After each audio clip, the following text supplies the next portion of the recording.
Good morning friends, আমি Bhabendranath bug by profession একজন coaching teacher, বেস্টি সিস্টেমে গোল্ড ডিরেক্টর। আজ আমি আপনাদের সামনে আমাদের খুব প্রয়োজনীয় একটা প্রোডাক্ট সম্পর্কে আলোচনা করব, তা হচ্ছে ক্যালসিয়াম। তো সবার আগে বলে নেই ক্যালসিয়াম কি। আমাদের শরীরে যত প্রকার মিনারেল আছে তার মধ্যে সবথেকে গুরুত্বপূর্ণ মিনারেল হচ্ছে ক্যালসিয়াম। আমরা সাধারণত দুগ্ধজাত পদার্থ থেকে কিন্তু ক্যালসিয়াম পেতে পারি এবং বিভিন্ন শাকসবজি থেকে আমরা ক্যালসিয়াম পেতে পারি, ছোট চুনো মাছ থেকেও কিন্তু ক্যালসিয়াম পেতে পারি। আমাদের শরীরে ক্যালসিয়ামের প্রয়োজনীয়তা কি? সাধারণত আমাদের শরীরের কঙ্কাল সার অর্থাৎ হাড়টাকে তৈরি করতে, দাঁত তৈরি করতে সব থেকে বেশি পরিমাণে ক্যালসিয়াম প্রয়োজন হয়। এছাড়া আমাদের শরীরের মধ্যে রক্তের সংগঠন তৈরি করতে ক্যালসিয়ামের প্রয়োজন হয়। আমাদের হার্ট সার্কুলার যেটা হচ্ছে, হার্টবিট কন্টিনিউ হচ্ছে, তার 68% কাজটাও কিন্তু ক্যালসিয়ামের প্রভাবেই প্রভাবিত হয়। অনেক ক্ষেত্রে আমাদের শরীরে হরমোন নিঃসরণ এবং উৎসেচকের কাজ কিন্তু ক্যালসিয়ামই করে থাকে। বাট এই ক্যালসিয়াম বর্তমানের সময়ে এত গুরুত্বপূর্ণ একটা মিনারেল আমরা কিন্তু খুব কম পরিমাণে পাই। আমাদের খাদ্য উপাদানের মধ্যে ক্যালসিয়ামের পরিমাণ যথেষ্ট কমে গেছে, কারণ আমরা যে দুধটা খাচ্ছি সেই দুধটা কিন্তু কোনোটাই অরিজিনাল নয়। অর্থাৎ যদি প্যাকেটজাত খাদ্য বলি সেটা তো অবশ্যই খারাপ। সঙ্গে যদি আমরা দুগ্ধজাত অর্থাৎ গাভীর দুধ খাই তাহলে সেই দুধটাও কিন্তু রাসায়নিক বা পিটুটারি নির্যাস হরমোনের দ্বারাই কিন্তু তৈরি করা হচ্ছে।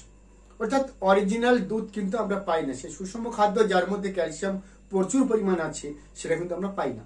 সঙ্গে অন্যান্য যে শাকসবজির কথা বলছি বা সেই শাকসবজিগুলো কিন্তু বেশিরভাগটাই কেমিক্যালাইজ অর্থাৎ রাসায়নিক সার দিয়ে তৈরি। তার মানে উপযুক্ত পরিমাণে ক্যালসিয়াম কিন্তু আমাদের শরীরের মধ্যে ঘাটতি দেখা দিয়েছে। এই ক্যালসিয়ামের পরিমাণ আমাদের শরীরে কতটা প্রয়োজন আছে? যদি আমি শিশুদের ধরি, 2 থেকে 5 বছর প্রায় 400 মিলিগ্রাম প্রয়োজন আছে পার ডে। যদি 5 থেকে 12 বছর ধরি তাহলে 600 মিলিগ্রামের প্রয়োজন আছে। আর 12 থেকে 18 বছর যদি ধরি তাহলে প্রায় 800 মিলিগ্রামের প্রয়োজন আছে। এবং অ্যাডাল্ট অর্থাৎ 18 বছরের ঊর্ধ্বে ছেলে বা মেয়ে সকলেরই অন্তত 1000+ মিলিগ্রামের কিন্তু ক্যালসিয়ামের প্রয়োজন হয়। এবং এই ক্যালসিয়াম পরিমাণটা আরো বেশি মানে বৃদ্ধি পায় বিশেষ করে মেয়েদের ক্ষেত্রে। মেয়েদের পিরিয়ডকালীন সময়ে, প্রেগনেন্সির সময়ে বা ল্যাকটেনিন সময়ে, এই সময়টা কিন্তু প্রচুর পরিমাণে ক্যালসিয়াম নির্গত হয় শরীর থেকে, তার জন্য ক্যালসিয়ামের প্রয়োজন হয়। প্রায় 1200 থেকে 1300 মিলিগ্রাম পার ডে প্রয়োজন হয়। বাট আমাদের খাদ্য তালিকায় আমরা যে খাদ্য গ্রহণ করে থাকি সেই খাদ্যের উপযুক্ত পরিমাণে ক্যালসিয়াম খুবই অভাব। আমাদের খাদ্যজাত তালিকায় চলে এসছে পিৎজা, বার্গার, ফাস্টফুড, এই ধরনের খাদ্য, যেখানে ক্যালসিয়াম তো নেই, আমাদের শরীরে প্রচুর পরিমাণে সমস্যার সৃষ্টি করছে। তো এই অবস্থায় আমরা ক্যালসিয়াম পাবো কোথা থেকে? তাই ভেস্টিজ কোম্পানি আপনাদের জন্য নিয়ে এসছে উপযুক্ত গুণমান সম্পন্ন ক্যালসিয়াম। এবং এই ক্যালসিয়ামের মধ্যে কোনো কেমিক্যালস নেই এবং উপযুক্ত পরিমাণে ক্যালসিয়ামের পরিপূর্ণ আছে এর মধ্যে। সঙ্গে ভিটামিন ডি যুক্ত আছে। আমাদের শরীরে যে ক্যালসিয়ামের প্রয়োজন হয় সেই চাহিদা পূরণের জন্য আমরা সাধারণত ভেস্টিজ কোম্পানি আপনাদের সামনে ক্যালসিয়াম নিয়ে এসছে। এবং যদি আপনারা মনে করেন যে না বাজার থেকে ক্যালসিয়াম নিয়ে আসবেন, তো বাজারে কিন্তু ক্যালসিয়াম আছে এবং সেটা আমি দেখতে পাচ্ছি calcium carbonate and vitamin D3 অবশ্যই এখানে আছে। তো শুধু আপনাদেরকে এটা দেখাতে চাই যে ক্যালসিয়াম বাজার থেকে যে ক্যালসিয়ামটা পাওয়া যায় আর আমাদের ভেস্টিজ থেকে যে ক্যালসিয়ামটা পাওয়া যায় এই দুটোর মধ্যে কতটা তফাৎ আছে। এবং গুণমান সম্পন্ন ক্ষেত্রে আমি এখানে দেখতে পাচ্ছি এখানে যে ক্যালসিয়ামটা আছে তার দাম প্রায় 105 টাকা।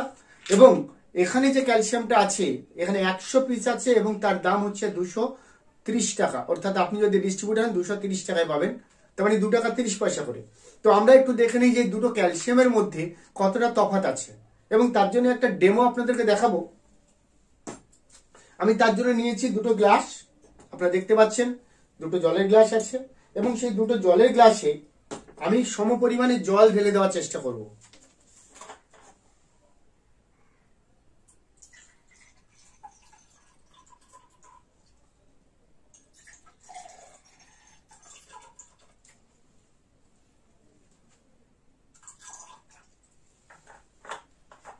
ওকে, এবং সেই জল, এই জলের মধ্যে আমি আপনাদের সামনে দেখাচ্ছি এখান থেকে একটা ক্যালসিয়াম ট্যাবলেট, সেটা আমি এর মধ্যে প্রবেশ করালাম।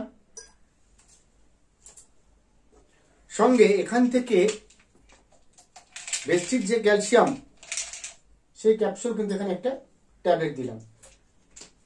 আমরা এই দুটো ক্যালসিয়ামের মধ্যে এবার আমি আপনাদেরকে দেখাবো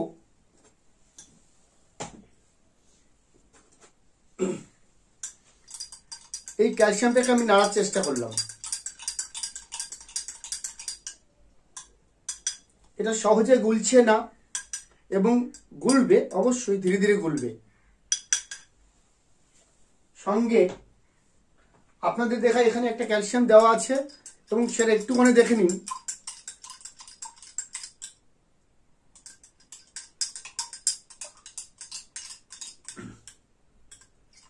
কত তাড়াতাড়ি গলা সম্ভব। ওকে, এবং খুব তাড়াতাড়ি সেটা গুলে গেল। এটা কিন্তু প্রমাণ করছে কতটা সুবিধা করছে আমাদের কাজ করতে। সঙ্গে এখানে যে ক্যালসিয়ামটা আছে আমরা কিন্তু অনেক আগেই দিয়েছি, বাট এখানে কিন্তু এখনো গলেনি পুরো, সেইভাবে কিন্তু গোটাটা আছে, এভাবে কিন্তু এখন গোটাটা আছে। তো সেটা গলানোর চেষ্টা করলাম এবং কিছুক্ষণ রেখে দিলাম। এখানে যে ক্যালসিয়ামটা আছে সেটা পুরোপুরি গলে গেছে এবং একদম ডাস্ট, মানে জলে মিশে গেছে ভালো করে। তো একটু পরে আমি দেখাই, কারণ যেহেতু এটা এখনো সম্পূর্ণ গুলে যায়নি, তো আমি গলার পরে আমি আবার আসি। আপনারা প্রত্যেকে জানেন ভিটামিন ডি সকালের সূর্যোদয় বা সকালের সূর্যের প্রভাব থেকে কিন্তু পাওয়া সম্ভব হয়, বাট আমরা কিন্তু বেশিরভাগই সেই সকালের সূর্যটা কিন্তু পাই না, যার ফলে ভিটামিন ডি এর অভাবটা কিন্তু আমাদের শরীরের মধ্যে আছে। তো আমরা এখন দেখে নেব ক্যালসিয়ামের অভাবে আমাদের কি সমস্যা হতে পারে এবং ভিটামিন ডি এর অভাবে কি সমস্যা হতে পারে। আমাদের শরীরে ক্যালসিয়াম মাত্রা কমার সঙ্গে সঙ্গে আমাদের শরীরে হাড় দুর্বল হয়ে যায়, কঙ্কালসার চেহারা নেয়, নার্ভের সমস্যার সৃষ্টি হবে, ব্লাড প্রেশার আপ ডাউন করবে, ব্লাড প্রেশার আপ ডাউন করবে, হার্ট যে হার্টে প্রায় 68% পাম্প করতে সাহায্য করে, তো সেটাও কিন্তু খুব প্রবলেম করবে, আর হার্ট ব্লকেজ কিন্তু হতেই পারে। ক্যালসিয়ামের সঙ্গে যে ভিটামিন ডি3 আছে, এটা সাধারণত ক্যালসিয়ামকে আমাদের শরীরে ইনটেক করতে সাহায্য করে, সংশ্লেষিত হতে সাহায্য করে। শরীরে ভিটামিন ডি যদি সঠিক পরিমাণে না থাকে তাহলে আমাদের ব্রেন ঠিকঠাক করে কাজ করতে পারে না, আমাদের হার্ট ঠিকঠাক করে কাজ করতে পারে না, আমাদের জয়েন্ট পেন বা বোন সমস্যাযুক্ত হয়ে থাকে বা বোন দুর্বল হয়ে যায়, আমাদের ফুসফুসের কার্যকারিতা হ্রাস পায়, ডায়াবেটিস জাতীয় রোগের সৃষ্টি হতে পারে, ডায়াবেটিস টাইপ 1 জাতীয় রোগের সৃষ্টি হতে পারে, আর আমাদের শরীরে হাড় দুর্বল হয়ে যায় এবং একটা সময় রিকেট কিন্তু দেখা দিতে পারে। কারণ আমরা প্রত্যেকে জানি ভিটামিন ডি এর অভাবেই আমাদের শরীরে কিন্তু রিকেট রোগ দেখা দেয় এবং একটা সময় আমাদের শরীরে কিন্তু ক্যান্সার জাতীয় রোগ কিন্তু হতে পারে। এখন আমি আপনাদেরকে আবার দেখাচ্ছি যে ক্যালসিয়ামটা আমরা দেখলাম ভেস্টিজ ক্যালসিয়াম, এবং সঙ্গে আমরা বাজারজাত যে ক্যালসিয়ামটা সেটা প্রায় গুলে গেছে না, এখনো গলেনি। তো যাই হোক, যতটা হয়েছে এখনো আছে, তো যতটা হয়েছে আমি তার মধ্যে একটা পরীক্ষা দ্বারা দেখাতে চাই যে বাজার থেকে যে ক্যালসিয়ামটা খাচ্ছি সেটা কতটা ভালো বা কতটা গুণমান সম্পন্ন। হলুদ, অর্থাৎ হলুদ সাধারণত চুনের সঙ্গে বিক্রিয়া করে লাল হয়ে যায়। তো আমরা এখন দেখাবো যে এই যে ক্যালসিয়াম, তার মধ্যে কি সত্যি ক্যালসিয়াম আছে না চুন আছে। তো দেখে নিই আমরা।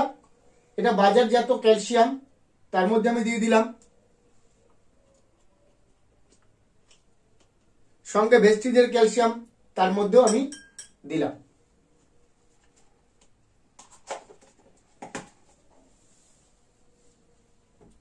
আমি প্রথমে দেখাবো ভেস্টিজ যে ক্যালসিয়াম সেখানে হলুদটা কিভাবে কাজ করছে।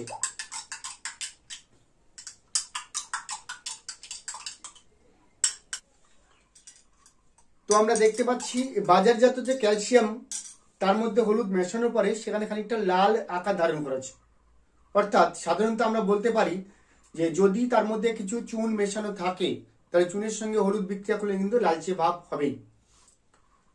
এবং আমরা দেখতে পাচ্ছি ভেস্টিজ ক্যালসিয়াম যার মধ্যে হলুদ মেশানোর পরে কি হয়েছে, একেবারে হলুদ কালার হয়ে আছে। অর্থাৎ এটা আমি নিশ্চিন্তে বলতে পারি যে এর মধ্যে কোনো চুন মিশ্রিত নেই। অর্থাৎ আমরা নির্দ্বিধায় আমরা ক্যালসিয়াম কিন্তু ইনটেক করতে পারি।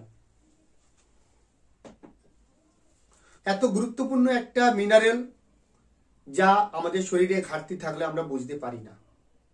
তার কারণ হচ্ছে আমাদের শরীরে যখন হার্টবিট ঘটে সেই হার্টবিটের টোটাল কাজ সম্পাদন করতে 68% ক্যালসিয়ামের প্রয়োজন হয়, কিন্তু সেই ক্যালসিয়াম যখন ঘাটতি দেখা দেয় তখন হার্টবিট কি করে, খবর পাঠায় পিটুইটারি গ্রন্থিকে।